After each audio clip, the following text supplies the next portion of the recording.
At 3:30, we got number 18, Notre Dame, who's 1-1, traveling to Purdue, who's 1-0.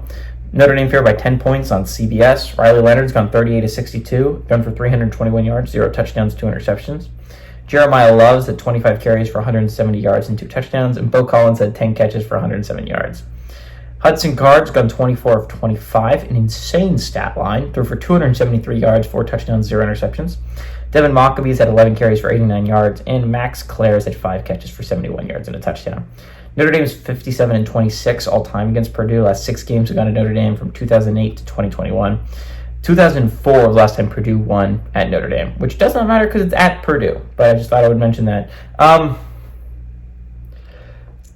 This shouldn't be a good game. As much as I'd love for it to be, I think the 3:30 window is a lot better if this Purdue game's a close game.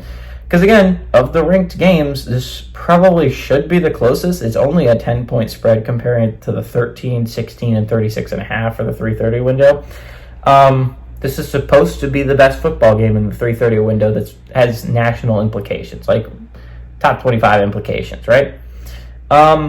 But I just don't think that's going to be the case. Notre Dame, again, coming off a massive loss against Northern Illinois, a game where you're favored by 28 points. You losing that football game is absolutely devastating if you're a Notre Dame fan, right? This is a chance to take out a little bit of your anger and frustration. Good teams don't lose twice in a row.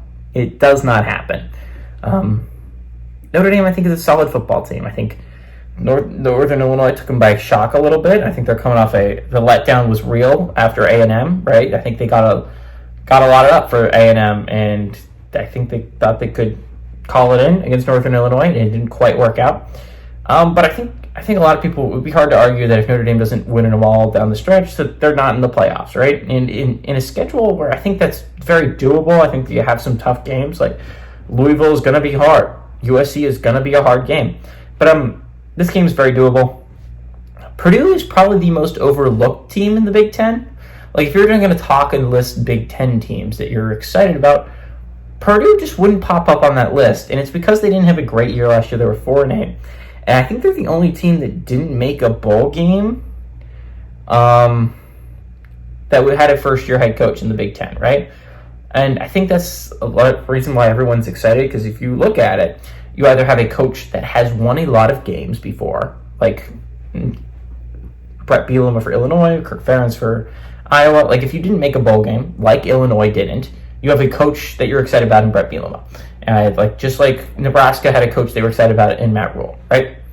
So if you didn't make a bowl game, or you have a brand new head coach that you hired, right? Like Indiana got the guy from James Madison.